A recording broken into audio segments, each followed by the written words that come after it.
Nggak ngomong sih di awal, aku baik, nanti kamu balas ya. Enggak. Tapi ketika dalam hati kita, kok nggak balas ya? Kok aku diperlakukan gini ya? Padahal aku udah baik. Itu juga saya juga pernah ada lewat setan begitu. Istighfar lagi. Ya, artinya kalau tadi kita niat kita nggak diucapkan tapi ada di hati, nah itu hati-hati. Ya, kita masuk kepada kita meminta keuntungan dunia, minta balasan dari orang, padahal seharusnya ketika kita berbuat baik toh nggak dibalas baik, maka biar kita serahkan sama Allah, karena insya Allah kita sudah dapat pahalanya. Tapi ketika kita minta balasan yang kemarin kita lakukan hangus, ya, yang kemarin kita lakukan hangus, kita berbuat baik, dan kedua hati kita jadi kotor, ternodai sudah, dua kerugiannya. Tapi ketika kita melakukan kebaikan nggak dibalas, kita serahkan Allah, ya, kita nggak minta balasannya, tapi insya Allah kita dapat pahala. Dan yang kedua, insya Allah hati kita tidak ternodai. Maka nanti banyak caranya ya, kita nanti didiskusi insya Allah ya. Menjadikan amalan yang murni diterima dan bernilai di sisi Allah. Ini adalah kondisi hati yang lurus, di mana orientasi amal sepenuhnya untuk Allah, bukan untuk kepentingan dunia. Insya Allah tahu ya. Kalau terkait dengan niat ikhlas, tinggal bagaimana nanti kita prakteknya, karena semuanya sebenarnya butuh latihan. Ya. Yang selanjutnya masih ikhlas dan niat ya, belum pindah ke poin yang kedua. Inti dari niat ikhlas karena Allah adalah ada empat inti dari niat ikhlas karena Allah. 4 inti dari niat ikhlas karena Allah. 1. 4 inti dari niat ikhlas karena Allah. 1. Memurnikan tujuan.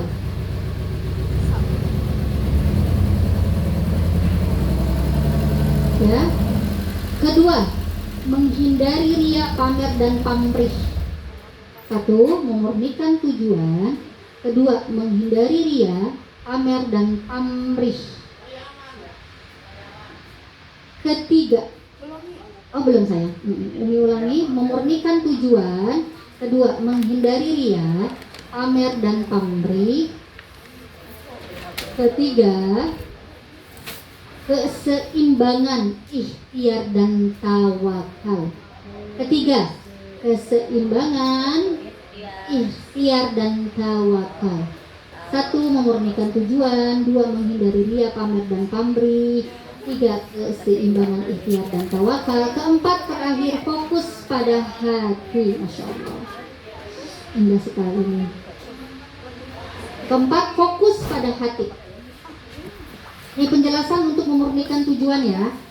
Maka sesuatu karena Allah, bukan karena manusia, ya insya Allah ya, itu tujuannya.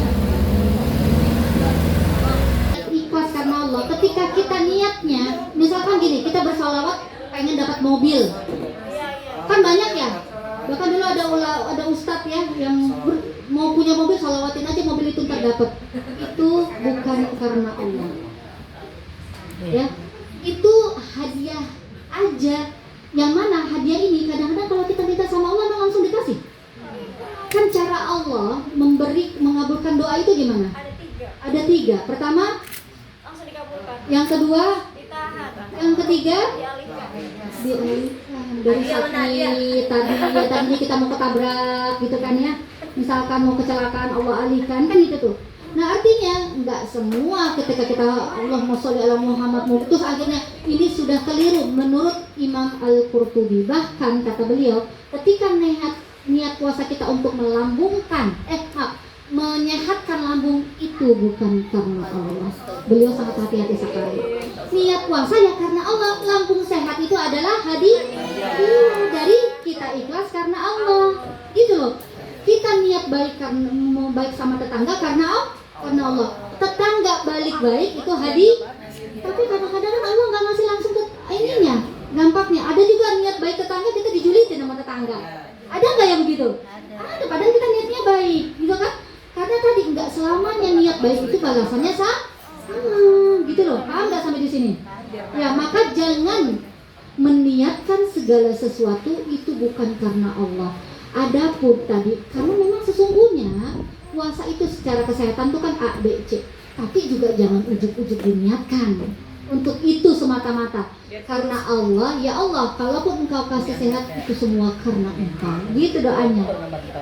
Tapi boleh nggak kita memotivasi diri kita doa untuk itu?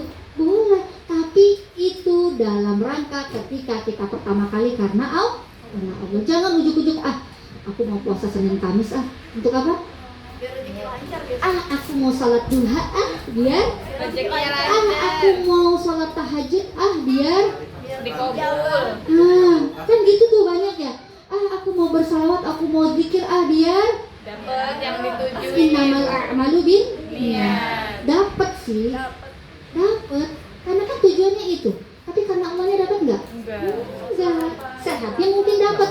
Rugi enggak? Rugi. Sehatnya sih dapat, tapi karena Allahnya enggak. Kan innamal a'malu binniyat. Jadi ya, ini mau bulan Ramadan dikit lagi enggak sih? Ayo niatkan karena ya Allah, nanti sehat, nanti segala macam itu nanti Allah kasih ya. Ini juga nasihat dari Ustadz Umar Mita yang beliau sangat-sangat tidak setuju kalau sholat duha itu untuk motivasinya. Kalau Ustadz Hidayat kan selalu itu benar, nggak ada yang bertentangan. Cuma tadi tetap harus ada niatnya karena Allah. Saya menemukan maaf dulu Ustadz yang dulu itu ya, maaf ya, lo mau ini ya, kayak mau dapat mobil lo salawatin aja mobil itu gitu kan. Tapi lo dapat deh. Itu kan udah ajarannya saya menurut saya nggak benar ya. Tapi tadi kalau memang pengen sesuatu gitu kan ya minta sama Allah dengan doa-doa ya, minta sama Allah tapi jangan sampai-sampai meniatkan itu juga benar-benar karena sifatnya dunia ya, karena tadi kita nggak dapat apa-apa walaupun mungkin tujuannya tercapai dengan sehatnya badan ya, sehatnya lambung dan seterusnya ya. Yang kedua, menghindari tadi maksudnya ria, pamer dan pamrih adalah tidak mengharapkan pujian atau imbalan dari orang lain saat beramal. Nah ini yang kadang-kadang karena ini amalan hati ya, jadi ini yang kadang-kadang suka naik turun dalam jiwa kita ya ketika kenyataan tidak sesuai dengan ekspektasi, tidak sesuai dengan kenyataan. Pengennya A, dapatnya A, ternyata A dapatnya B, ya kecewa ya. Maka sesungguhnya orang yang kecewa adalah orang yang ekspektasinya tidak sesuai dengan harapannya. Ya hati-hati, orang kecewa itu sebenarnya itu. Dia punya A, impian A, ya tapi dapatnya B, ya. Dia berharap si suami A, tapi ternyata suaminya B. Dia berharap suaminya, nah itu yang biasanya kecewa itu akan muncul di situ. Dan terus gimana caranya, ya, untuk tidak sampai kecewa? Ya udah serahin sama Allah aja. Ya belum lagi kelasnya tadi ya. Nah yang ketiga, keseimbangan ikhtiar dan tawakal. Maksudnya adalah berusaha maksimal ikhtiar, namun hasilnya diserahkan kepada Allah. Ya, tidak gelisah jika tidak dipuji atau tidak terkabul. Saya ulangi garis bawahnya, tidak gelisah. Karena gelisah inilah yang mendatangkan ketidaktenangan. Orang gelisah tenang nggak? Enggak. Orang marah tenang nggak? Enggak. Orang kecewa tenang nggak? Enggak. Orang kecewa biasanya apa? Gerusa dia, gerusuk. Ntar bikin manuver sana, manuver sini, cerita sana, cerita sini, kan gitu biasanya kalau orang yang kecewa. Ya, karena tadi hatinya gelisah ingin dapat validasi misalkan. Nah tadi keseimbangan ikhtiar dan tawakal adalah berusaha maksimal ikhtiar, namun hasilnya diserahkan kepada Allah. Jadi harus seimbang antara ikhtiar dan tawakal. Nah ini yang kadang saya temukan suka keliru pada kasus-kasus yang ada. Udah kok aku udah ikhtiar, pas ditanya digali ikhtiarnya baru ujung kuku.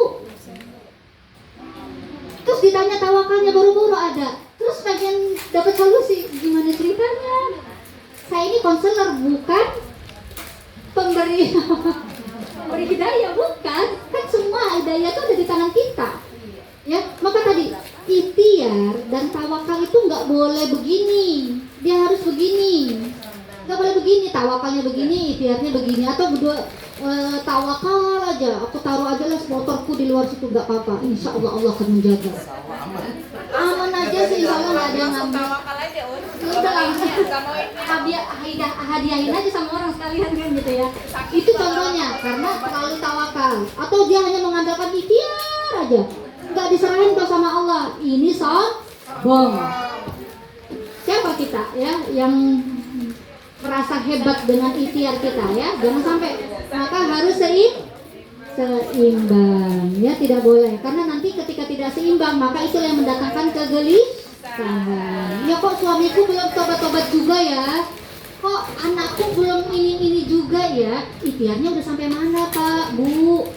Ya baru ini aja. Ibu udah ngaji belum? Ibu itu udah kajian-kajian tentang mendidik anak yang baik menurut Al-Quran dan Sunnah belum? Terus ibu belajarnya enggak sih, ya udah gitu aja. Saya berdasarkan pengalaman itu ikhtiar yang ambiar. Terus tawakalnya gimana? Ibu sholatnya enggak? Mendoakan enggak buat anak-anaknya? Enggak. Ya gimana caranya? Langit dan bumi ditinggalkan. Kan ikhtiar itu apa? Langit, urusan langit. Tawakal, urusan dunia sama urusan langit tuh harus sama. Jangan hanya pengen langit aja. Nanti jadi ahli apa tuh? Kalau yang langit aja sampai meninggalkan dunia, itu jadi apa? Rahim kan gitu tuh. Pendeta kan gitu. Aku menyendiri, nggak mau nikah, nggak mau apa, nggak mau ini supaya apa? Sampai saya pendapat dalam sebuah jurnal juga ya, ada seorang anak yang kecil ditinggal oleh ibunya, terus langsung dititipkan dari bayi, ditinggalkan ibunya, meninggal, dititipkan ke kastil gitu ya. Sampai dia umur 40 tahun. Enggak, lebih 80 tahun mati dalam keadaan tidak pernah melihat sosok perempuan sama sekali. Kan karena mereka kan begitu. Terakhir itu kan pendeta-pendeta itu kan tinggalnya cuma tetap enggak kawin. Makanya banyak terjadi pendeta-pendeta mencabuli, ya kan? Karena kan fitrahnya untuk menikah dan berhubungan secara suami istri itu tidak terpenuhi, fitrahnya dilanggar, padahal itu kenikmatan yang Allah berikan sedikit saja di dunia, tapi dia langgar, mengingkari itu dengan alasan aku menyendiri dengan roh Tuhanku, kan gitu kan, dan itu kan kekeliruan. Nah tawakal begitu tuh nggak boleh, salah besar, apalagi kita umat Islam. Ya udahlah, gak usah kerja seadanya aja. Anak di rumah terlantar, nggak ada tanda keikhlasan. Maaf, yang terakhir belum ya, fokus pada hati ya. Ya, ini penjelasannya. Allah melihat hati dan niat, bukan hanya bentuk luar amalannya, ya. Jadi kita menilai orang, ya penjelasannya, kita melihat orang tuh jangan dari zahir, ya. Kita lihat dari hatinya. Mungkin dia nggak punya harta, tapi orangnya baik. Sebaliknya mungkin dia cantik, tapi hatinya busuk gitu kan ya. Maka kita suka mendengarkan kalimat jangan menilai orang dari fisiknya, dari luarnya saja. Ini maksudnya. Jadi kita juga fokus ke hati. Lagi-lagi amalan hati ini amalan yang utama daripada amalan zahir. Ya, maka ini penting banget kita pelajari. Kita lanjutkan 4 tanda-tanda keikhlasan. Ya, 1. 4 tanda-tanda keikhlasan. 1.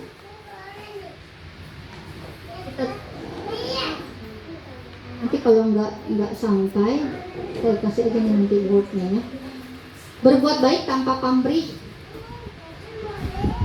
4 tanda keikhlasan. Jadi gimana sih ciri-ciri orangnya ikhlas? Aku sudah ikhlas belum ya? Ya, yang 1 berbuat baik tanpa pamrih. Kita berbuat baik, kita nggak mikirin tuh nanti dibalas apa enggak ya. Ibarat kata tangan kanan ngasih, tangan kiri nggak tahu ya. Berbuat baik tanpa pamrih dan tidak kecewa jika tidak dihargai. Insya Allah ya, tak apa-apa. Emang nggak begini Om? Berbuat baik tapi nggak dihargai. Sering. Sama siapa? Apa aja. Sama siapa? Ih, kepo gitu kan ya. Pengen tahu. Mau tahu banget gitu ya.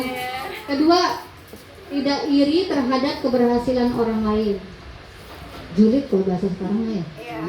Julid gitu. Ujub. Beda lagi. Beda. Kalau iri tuh ngeliat status orang, seneng-seneng gitu lagi staycation. Ngapain sih staycation mulu kamu? Ngaji jarang, itu udah julid tuh. Komentarin gitu.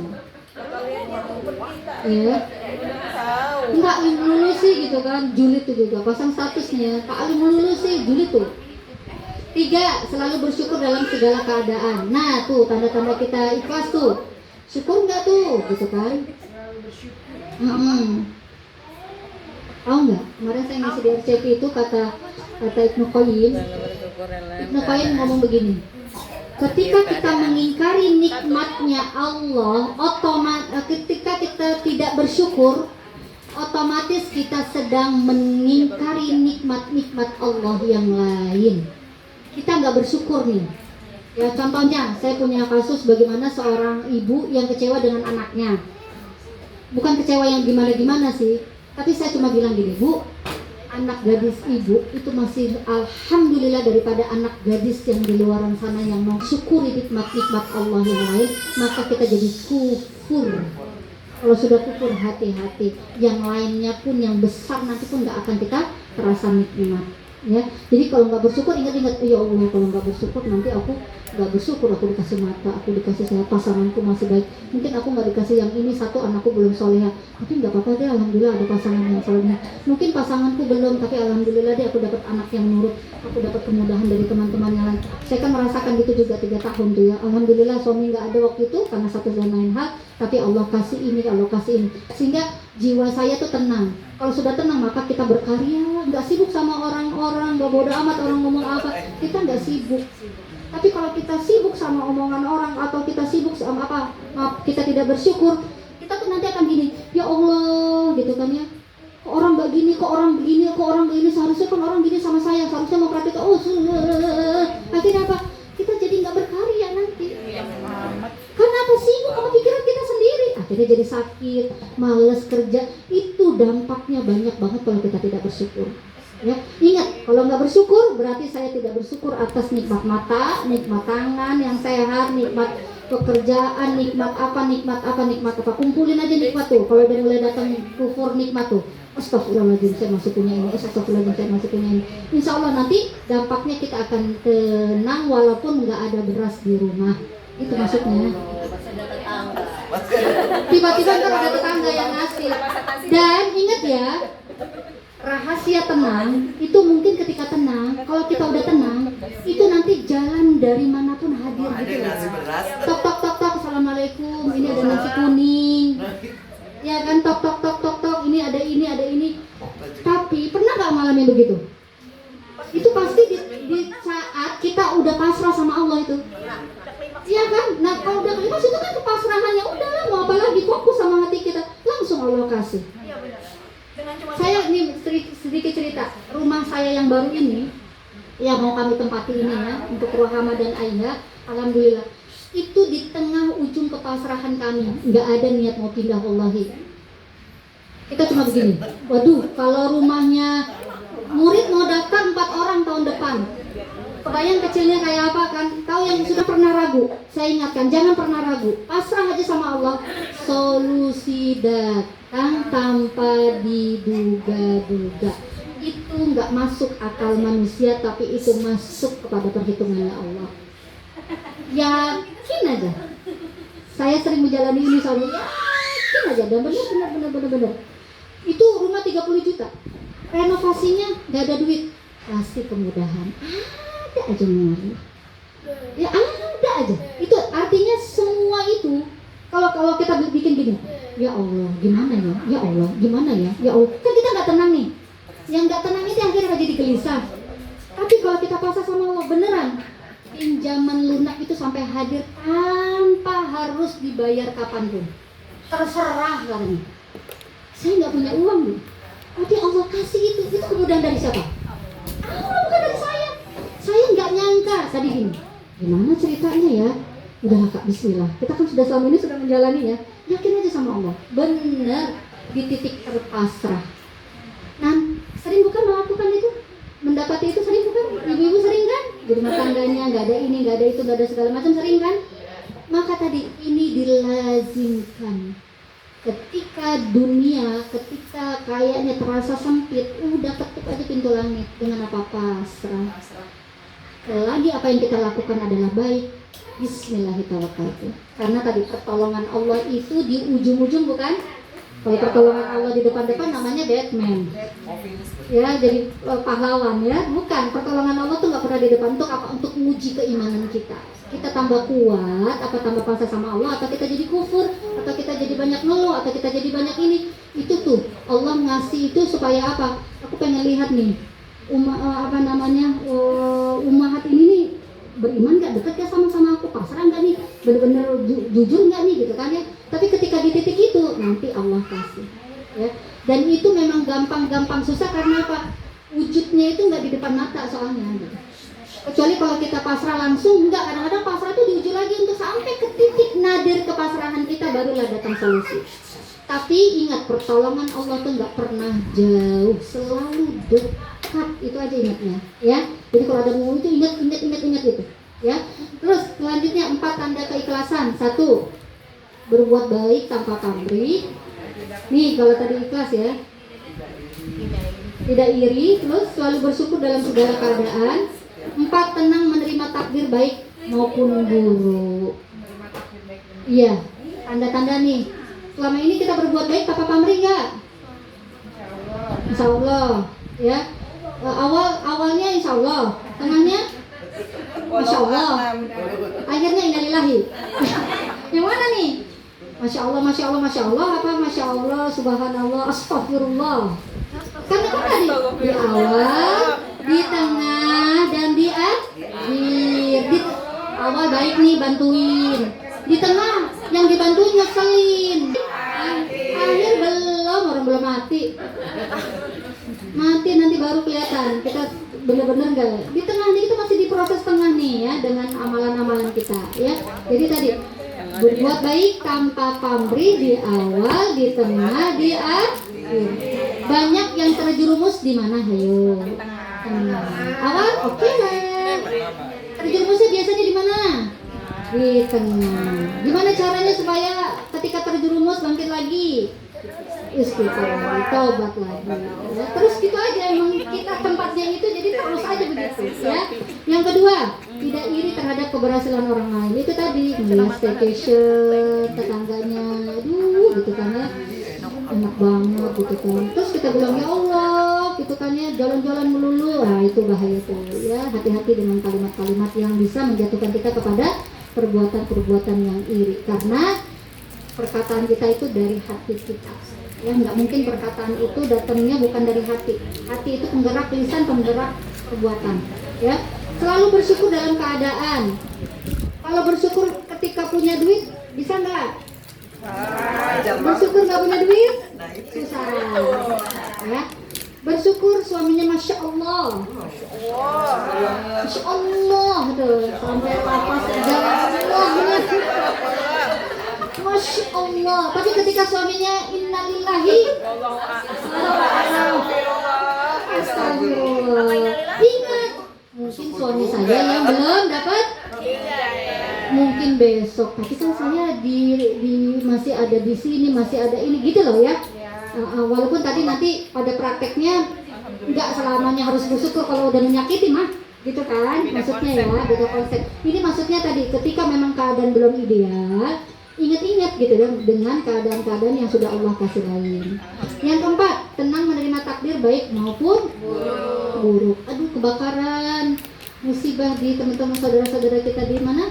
Di Aceh, di Medan, di Padang ya. Bagaimana itu kan takdir ya, takdir yang sudah Allah tulis di 50.000 tahun yang lalu di Lauhul Mahfuz. Maka tadi menerima takdir baik dan takdir, kalau baik kan insya Allah lah ya. Yang buruk-buruk ini kan manusia itu cenderung susah untuk menerima yang buruk ya, karena memang jiwa itu terbiasa terguncang ketika memang hal-hal buruk itu mampir dalam jiwa kita. Nah, caranya adalah tadi memahami ini sudah dicatat sama Allah 50.000 tahun yang lalu.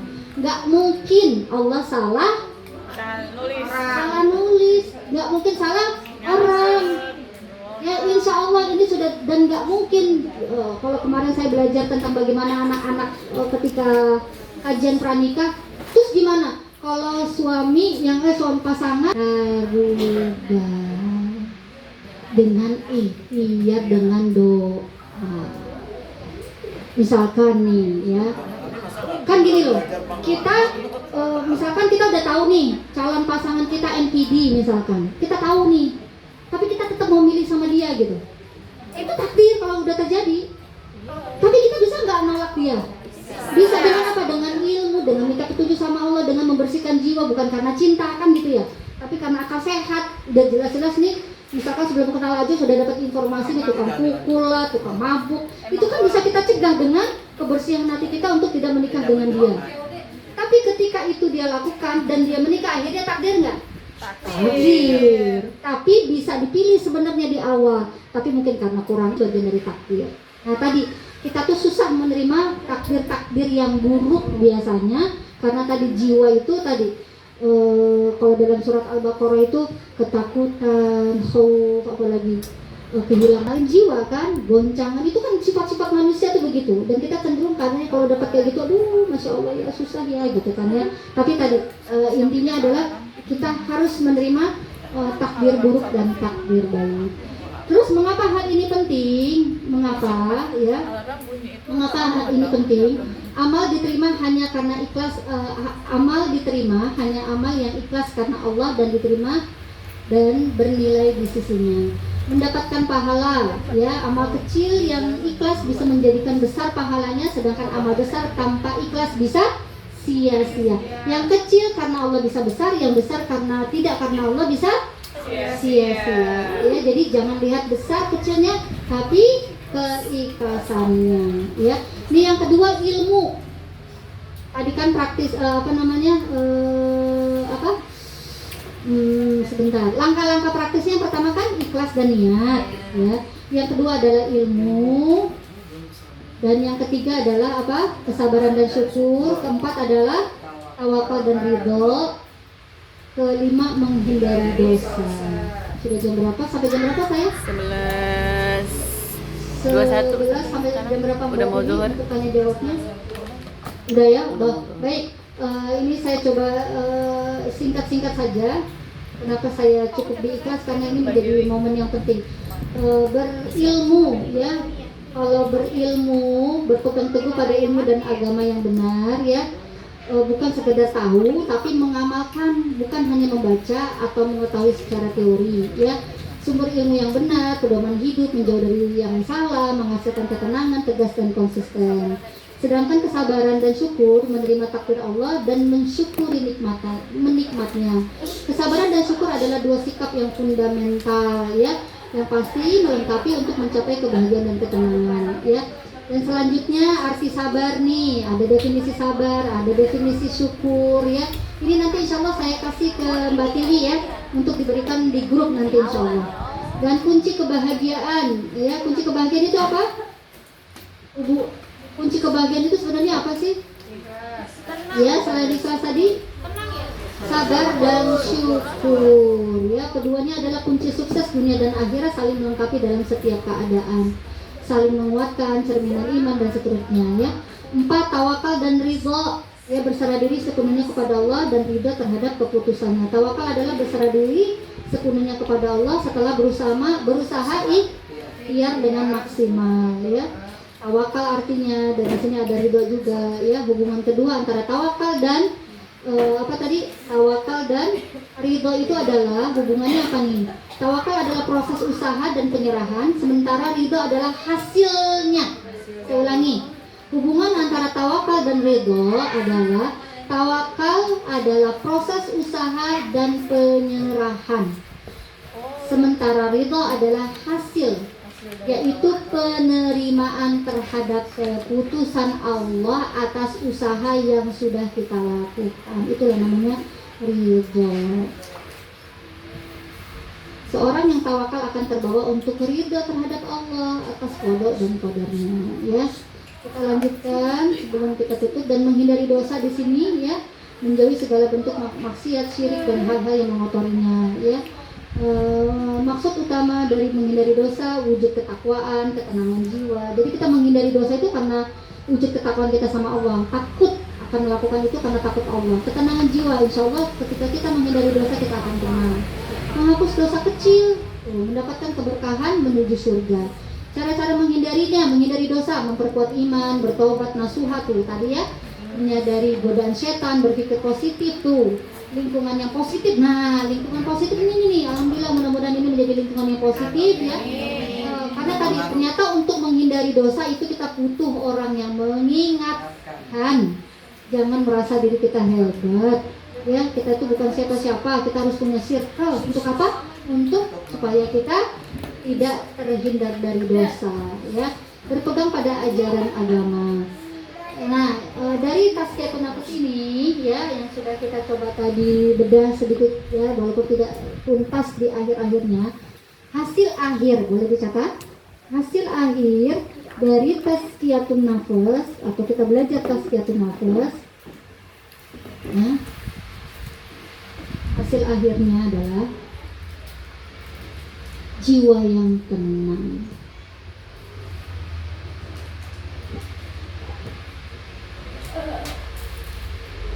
Sehingga mendapatkan keberuntungan, kita udah beruntung, kita yang beruntung. Jadi belajar tazkiyatun nafas dengan akhirnya mencapai jiwa yang tenang, kita beruntung dan kebahagiaan dunia dan akhirat. Amin. Ya, jadi tadi irji'i ila rabbika radiyatan mardiyah fadkhuli fi ibadi wadkhuli jannati. Masya Allah, mudah-mudahan Allah mudahkan kita untuk sampai mutmain dalam keadaan ketika kita dipanggil oleh Allah, jiwa kita bersih dari dosa ya, dari jauh dari Allah, bersih dari kesyirikan, bersih dari riya dan seterusnya. Dan mudah-mudahan kita berjumpa dalam Allah dalam keadaan mutmain ya.